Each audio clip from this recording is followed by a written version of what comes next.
Okay, so in this video I'm going to be covering some basic uh, steps around how to construct a loop. Now a loop in programming allows us to iterate or go through step by step until some condition occurs in which we'll terminate. It also involves an initialization, which I'll demonstrate. And one way to do that is by using a for expression.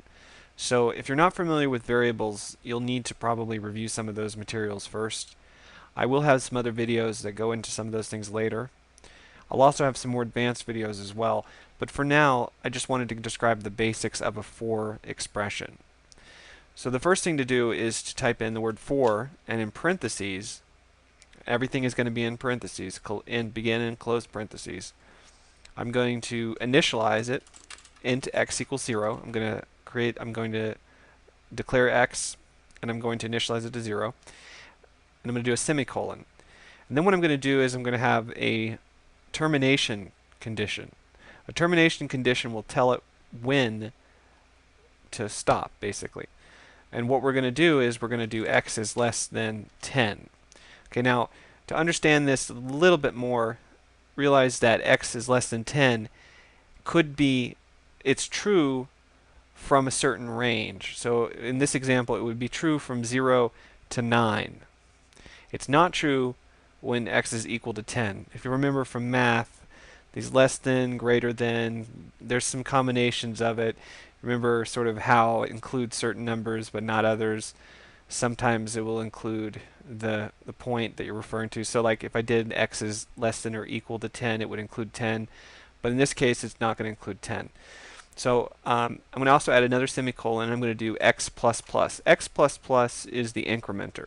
So even though it iterates each time until it returns false from the termination condition, you could do a different amount. In this case, x plus plus is just incrementing by 1. Now, in order to demonstrate something meaningful, I'm also going to add a parentheses there. Actually, I don't need that. I'm going to do console.writeLine. I'm going to include x.toString, and then semicolon. I'm going to press enter. Now, I don't need to include a bracket around the console.writeLine in this case because there's only one line. So I'll show you a different example in a moment where we would include the brackets, but the brackets allow us to declare what area is the code body versus what's not. I'm also going to include console.readLine because that will allow us to pause the console so I can demonstrate the values changing. Well, so I can demonstrate it so that the console doesn't close, so you'll be able to see it, basically. So I'm going to start this.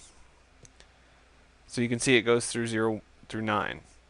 Now I'm going to demonstrate multi-line, so that way we can look at it from that perspective so we can see the code brackets. So I'm just moving a couple things up, just so that way I put it back in the code body. I'm also going to do something that is a little bit weird. I'm going to do x plus 1 in parentheses dot toString. Okay.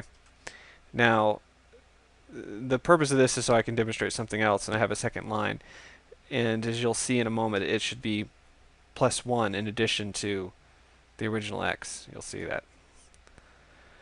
So now you're going to see 0, 1, 1, 2, 2. This just means that we're printing x, but we're also printing x plus 1. So you're going to get down to the termination at 9, but you're going to get 10 because I'm printing the next number as well. But it's still terminating based on 9, and it's a key concept that you should probably play with a little bit so you can kind of see that it really in fact does do that. It's just good to do that, but logically it would. Okay, so that's pretty much the basic concept of a for statement. There's some more interesting stuff that you can do with the initialization, maintenance, and termination, but that's pretty much the raw requirements to be able to use a loop like this using a for expression. Thank you.